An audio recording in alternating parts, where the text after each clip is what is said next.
nung nag-freelancing ako, yung pagtira ko sa city, because kung probinsyano ka, ganyan, parang one of the things you look forward in life pag bata ka is to live in a city. Wala masyadong pressure. Hindi ako nandun para mag-work talaga ng, alam mo na, pukpukan na work, but more of like, I wanted to enjoy the living here, ganun. So, ayun, but now I decided to do mas tahimik na environment na naman. So, nandito ulit ako sa province po. And I think that's one of the things that I really love in my job. I can go anywhere. I can live anywhere I want. Being an ESL teacher isn't for me personally. But I think personally, hindi siya aligned sa personality ko. I usually get exhausted.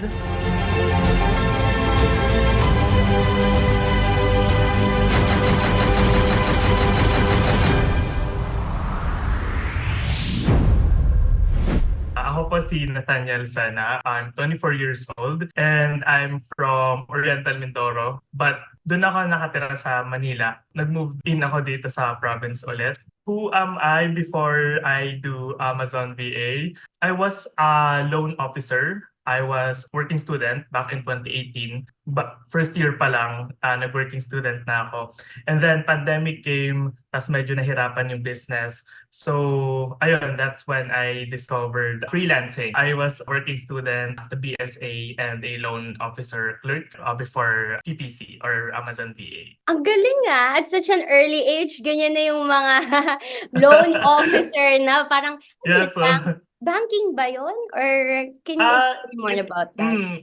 it was one of the parang financial corporations po here in the province. So we are actually offering like Hmm. loan services, ganyan. Okay. And I think it was an opportunity for me na parang family business din siya. That's why I got into the job na parang I get to work and at the same time study. Ayun po. Napagsabay mo ang Ayun. pag-aaral tsaka ang business ng iyong family. Bakit, Yes po. bakit di mo na lang gusto mag-grow doon sa family business nyo, especially na merong money naman involved, it's loaning, Hmm. it's your own family business. Why branch out to other careers? Great question po. I think one of the main reasons kung bakit nag-pivot ako into freelancing is that I saw myself having much growth in freelancing. Like I feel na mas may freedom ako to craft my own success, my own career, ganyan. And I was also amazed by the idea na bilang syempre somehow early 20s, I wanted to enjoy a lot of things that Hmm. alam mo na yung travel without sacrificing my work. Mm. So, ayun, I think I wanted to maximize that. And doon ko pa na-discover yung maraming bagay into freelancing. And that's why pivot po ako into freelancing. So parang gusto mo magkaroon ng freedom, ng travel, magagawa mo yung gusto mo habang Exactly. nag-work ka. Mahilig ka mag-travel? Opo, yung mga leisure activities, Mm. camping, ganyan. Although, it wasn't really turned out na makakapag-travel pala ako. I think mas naging invested ako into like earning more money than travel. Mm. Kaya sa ngayon, at some point, you have to still choose your priorities. Pero it doesn't mean na hindi yet naman ako nakakapag-travel. I still do some activities and kinda happy about that po. Alam mo, I agree with you. I think naturally sa age natin, well, I'm 26, so siguro pasok pa sa Gen Z Yes, yes. spectrum. We always want Mm. to have that freedom, being able to do the things that we love on the side. Hindi tayo na box out sa kung ano Mm. mang work. Gusto natin nakakapaglabas tayo. May flexibility. Is that the kind of Agree. yeah, work that you have now? Mhm. Exactly po. Kaya nung nag-freelancing ako, yung pagtira ko sa city, because kung probinsyano ka, parang one of the things you look forward in life pag bata ka is to live in a city. Nung nakapag-start na ako ng freelancing, although I had the choice to live here sa province, but I was able to live in the city nang wala masyadong pressure. hindi ako nandun para mag-work talaga ng pukpukan na work. More of like, I wanted to enjoy the living here, ganun. But now, I decided to do mas tahimik na environment Mm. naman. So, nandito ulit ako sa province po. And I think Oh, that's one of the things that I really love in my job. I can go anywhere. I can live anywhere mm. I want as long as may internet. So, yun. I love it. Yes po. Walang pressure kasi kung lilipat ka man sa ibang place, sa ibang tirahan, as long as may internet, madadala mo, wala nang processing of everything, wala ka namang kakausaping Yes po. HR, ganyan. If you know Coach Craig and the other coaches, Mm. paiba-iba sila ng tirahan for Yeah. leisure. Ngayon nasa Thailand sila, ganyan. So, Wow. nakaka-inspire. Mga PPT yan. Ayun. Thanks for sharing that. Nakakaengganyo, lalo na pag may ganyang environment, lalo na sa working from home Mm. and working from anywhere. So, malaman ko Yes lang, po. nung na-decide ka na gusto mo mag-freelancing, paano ka nag-research? Paano ka naghanap? Na-check Mm. ka ba na itong gusto ko, itong gusto Nice. ko, ganyan, ganyan. Back when I was in college, nung nag-hit yung pandemic, I was a loan officer and then I was a student then. Tapos medyo pabibo pa rin tayo. Since nasa office lang ako madalas, I decided to apply as an ESL teacher or Mm-mm. tutor. And then luckily I became one. At that time I was looking for some of the tips about the job. Then I found Nikki B. Yung pag-discover ko kay Nikki B, it's not the typical way o na parang I wanted to venture freelancing and then makikita ko siya. Parang nakaka-connect ako sa kanya because of her experience into ESL or tutoring. ESL, yes, Ganyan. same. Yan din And na then na-experience ko. ESL din ako noon. Yes po. And yun nga, siguro you would relate that being an ESL teacher isn't, although it's rewarding na you get to like teach Student. children and students, but I think personally, hindi siya align sa personality ko. I usually get exhausted kapag halimbawa long hours of talking and entertaining the kids. It's not actually the lesson that I'm getting tired of, but more of like entertaining the student. That's why I feel like hindi siya for me, but for others, I think great sa kanila yung job na yun. At first, hindi pa ako convinced na, okay, mag-Amazon VA ako. But when I saw the stories na parang ina-upload na ni Nikki B, ganyan, I got more interested. And wala pa akong pera that time. I just thought na parang I have to do it, ganyan. Nangutang ako ng pera sa ate ko and sa friend ko and then ayun, nag-enroll ako sa ASBA. That was 2021. Opportunities like that, mga ESL na, ay, magtuturo at magtuturo ka lang pala. Nakaka-excite nga siya at first. I can personally feel your sentiments, but then in the long run, parang, Mm, ito ba gusto kong gawin? Gusto ko din exact. lumabas-labas, pet na nag-grow yung income ko, nadadala yung work ko. Pero kailangan nakaharap ka lagi sa camera, magkakausap, at kung Yes po. magkamali ka, or mababa energy mo, mabibigbakan ka ng Mm, students. So, sabi ko, agree. okay, time to pivot. I even have this experience na yung student ko, I was 20 years old at that time. And yung student ko, siguro napansin niya din na medyo bata din ako that time. At first, nung mga unang duration ng ano namin, class namin, okay siya, like sobrang active, he likes me. Oo. But then when he asked how old am I wasn't sure what to answer. That's why I told the truth that I'm 20 years old. Then ayaw niya ng ganun. I am not sure why. I think it's not in after learning but more about kung sino yung teacher niya. That's why I think yun yung naging last straw ko na parang students are mahirap i-manage. Hindi siya So, para sa akin.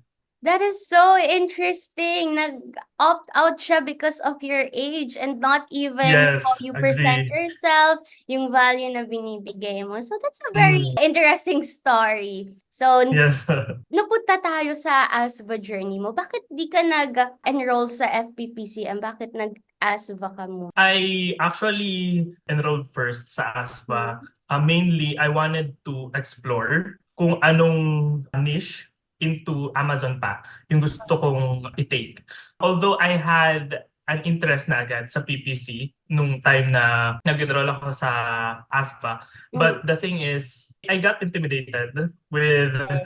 the numbers and everything. Although, parang nasa isip ko that time na, okay, I think ito yung pinakang fit for my background, which is accountancy nga, numbers and data. But feeling ko baka may chance pa yung ibang niche like the product research. Nung nakakuha na ako ng first client ko, it just happened that 80% of my work are connected to PPC or about PPC. That's when I became more interested na, okay, I think this is for me. Fast forward today, I actually do PPC, but the thing is, I can offer my knowledge into different niche pa. And that makes me more analytical and mas nakikita ko yung bigger picture, not just in PPC. Nag-start ka muna maghanap ng different niche sa pagiging Amazon VA hanggang na-discover mo ang PPC, which is very aligned, especially sa ating So, work, di ba? More on numbers, more on agree. analytical thinking. After mo ba nag-ASVA, nag-client ka muna or nag-enroll ka na agad kay Coach Dean sa FPPC? Medyo roller coaster. I would say Okay. my journey is not the typical journey na parang you get your first client and then afterwards tuloy-tuloy na. Wasn't the same for me. Back when March 2021, I actually thought that parang taas ng confidence ko na I would get a client just after enrollment. Guess what? Kung kailan ako nagkaroon ng client, When? March 2022, I enrolled. I got my first client April 2023. So it But it took me almost more than 1 a year. year. Yeah. Okay, very good. More. Patient ka talaga. It was a really tough journey for me. Mainly kasi the emotional battle that I needed to like go through wasn't so easy. Nung nagkaroon ako ng client, parang naka 4 attempts ata ako to continue and discontinue freelancing. 2023 was my lowest point. I experienced fresh grad pressure. I was also from a long-term breakup and my dad also passed away. Oh my So gosh, grabe! yeah, madami nangyari actually dun sa span of 1 year na naghahanap ako ng client. And for me, the easiest route to take is to get a job na Keep your mind busy. yeah, and iniisip ko that time na punta na lang ako ng Manila, hahanap ako ng accounting firm where I can just apply, ganun na lang. But hindi ko alam, I just took the courage. I really have to do it. I really have to make my story in this kind of career na sabi ko, magkaroon lang ako ng isang client and then I'll figure out if it's something for me or not. Then aalis na ako. I just don't like it to end this way na feeling ko pag naka-encounter ako ng opportunity like this in the future, may intimidate ako. And but going back to the question, when I got my first client, I actually invested into experience first. Pag nagkaroon ka ng experience na ganun, mas gugustuhin mo yung mas stable na kahit siguro anong dumating, alam mo na prepared ka na kahit mawalan ka ng client, alam mo, madali for you yung regain ulit ng another one. And nung nakaipon na ako ng pera pang-enroll sa Mhm. PPC, doon ako nag-enroll kay Coach Din. From experience muna, nag-work ka muna on the Yes side, po. and then hanggang sa nakapag-ipon ka, ay nakapag-enroll na kay Coach Dean. So parang Yes po, effort mo agree. talaga na sa pagiging freelancer and Amazon VA. Oo. Siguro, before nun, wala ka pang Amazon client nun. Other job pa yung pinasukan mo. Nagkaroon kasi ako ng client nung Amazon VA ako in general lang. Mm. Ayun nga, most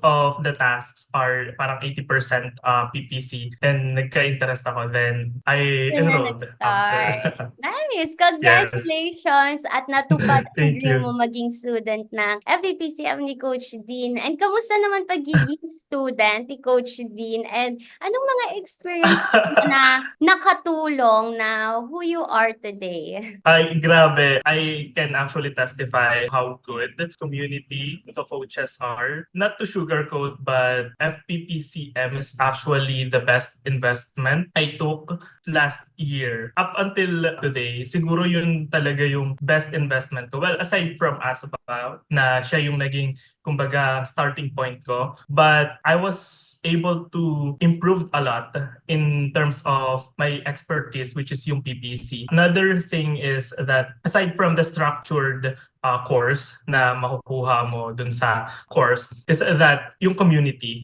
sobrang ko na-appreciate kasi yung tipong hindi ka na mag-worry kapag may mga kailangan kang information.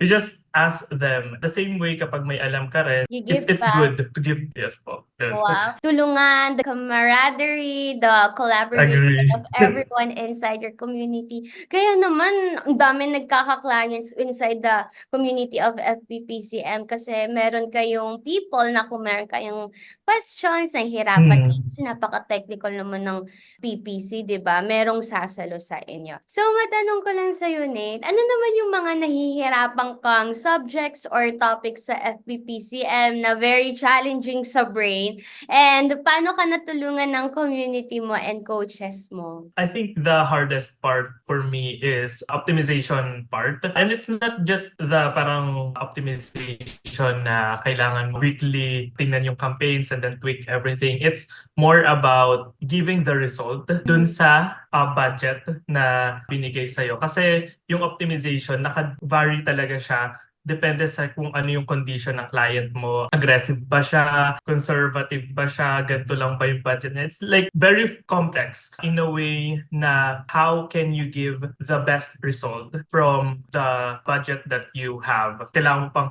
isipin how competitive the product. That's the challenging part for me. And paano ka naman natulungan ng coaches mo? Ano yung mga tinanong mo sa kanila or mga advice na binigay nila sa'yo? Yung tulong talaga nila sa akin, although I still have to acknowledge yung sa experience ko nga, I actually have a good team there. And talagang I have one of the best mentors that I've ever encountered actually, si Ate Christian sa dati kong team. But dun sa community, talagang yung lahat ng kailangan mong malaman, it's a combination of everyone's experience. Na parang hindi ka lang magdidepende sa experience ng isang tao. You'll get to have a lot of information from everyone, and then sa PPC kasi it's more about testing it. Kapag tinest mo to and hindi nag-work, then you still have a lot of options from other people. It's like give and take yung lahat, na parang hindi mo na poproblemahin kung updated ka ba or hindi. Parang binibigay na sa'yo lahat. Correct, ang galing. Maraming sasalo sa'yo or maraming magbibigay ng advices Agree. sa'yo kung may mga dilemmas ka. Especially, I think sa madami ko na na-interview na PPC student, ang daming decision-making na kailangan mapagdaanan. Lalo na hawak mo, Agree. pera ni client. Oo. Was there a time na nagka-mistake ka sa client mo? Paano mo Actually, na-solve yun? pag kasi gagawa ka ng campaign, meron doon budget na parang ilalagay mo. Instead of 10 euro, na-typo ko. Na-double ko yung pa. zero. It became 100 euro, and then the next day, nakita ko halos makonsume na niya lahat ng budget in just a day. And one of my realizations about that, you really have to be careful sa ginagawa mo. It's not an excuse that, okay, na-typo ako. Hindi ganon. Kasi after all, it's a wasted money. And you really have to be very keen to details. You have to do it. Be mindful about everything that you change in an account. So, ayan na guys. Sa mga gusto maging students ng PPC, take it from Nate. You should be very meticulous. Dapat alam niyo yung mga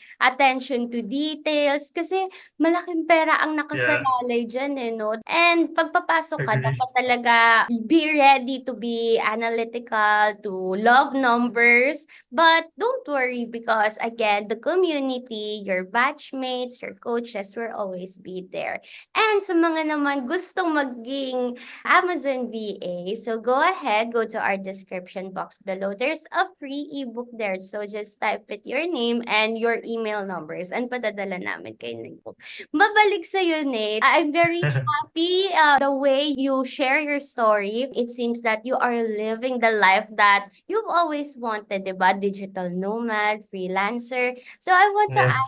you, if you could compare who Nate was before sa dati niyang work, anong pinagbago na ngayon ay isa ka ng PPC expert? Very far. Hindi lang to parang Nate 2.0. I think with the journey that I had or I experienced, it feels like I'm a different person already. Not because given that I'm earning better than before, but I think it's the self-growth that I was able to gain. Mas hindi lang siya about sa work, but more about being able to believe that there's actually a lot of things that you can discover about yourself and be more than who you are. Marami ka palang unleash na Um, potential, ayan, within you. And magkano na pala Agree. ino-earn mo as a PPC VA compare sa dati mong work? Okay, mag-salary reveal ka. Magbibigay na lang ako ng clue or range. When I was still parang loan officer, I was like earning 8,000 provincial rate. And siguro kung i-multiply ko yun, I'm earning 13 to 14 times 14 than times, my previous. alayo. Dati usually 4 times, 5 times dati nilang salary. Ngayon, 14 times. Yes. Nako, magkano kaya Ayun. inabot nun? Anyway, congratulations, Nate. Thank you so much for being our guest. Maybe bago kita i-let go, anong mensahe mo sa mga aspiring students na gusto mag-enroll sa PPC? You always have to believe na things will happen for you. You have to work on it. You have to manifest the things that you want. Kasi lahat ng decision mo, either big or small, kapag naniniwala ka na magagawa mo yung isang bagay and you do the actions for it, dun ka dadalhin talaga. Like, take it from me na I was just manifesting everything that I actually experience now. Although I'm not saying that I'm living the best or the perfect life that I want, but looking back to where I started, I actually can guarantee that I'm very far from where I was before. And do you think your dad up there is very proud of you? For sure he is. He wasn't able to give a last word kasi inatake siya. Pero I still nagpe-pray and nagko-communicate pa rin sa kanya. But yun nga, yung message, I think they are not actually, hindi siya kailangan sabihin. You just have to feel them. So, ayan. For sure he is very proud. He is very, very proud of you and will always guide you and be there with you. And thank you so, so much, guys, for watching us for this very special FPPCM Success Stories with Nate. And Nate, last question again. Are you a proud FPPCM member? Super proud. I can't thank enough the FPPCM sa journey ko ngayon. I'm very proud. And thank you so much for guys watching up until this moment. See you again next time. Bye! Thank you so much for watching this video. If you want to know more about freelancing, follow us on our Facebook, TikTok, LinkedIn, and Instagram page. And if you have any inquiries, just contact the number on your screen. This is your Amaze Nation brand ambassador, Nina, and with Amaze Nation, we provide life-changing learning for extraordinary living. See you next time.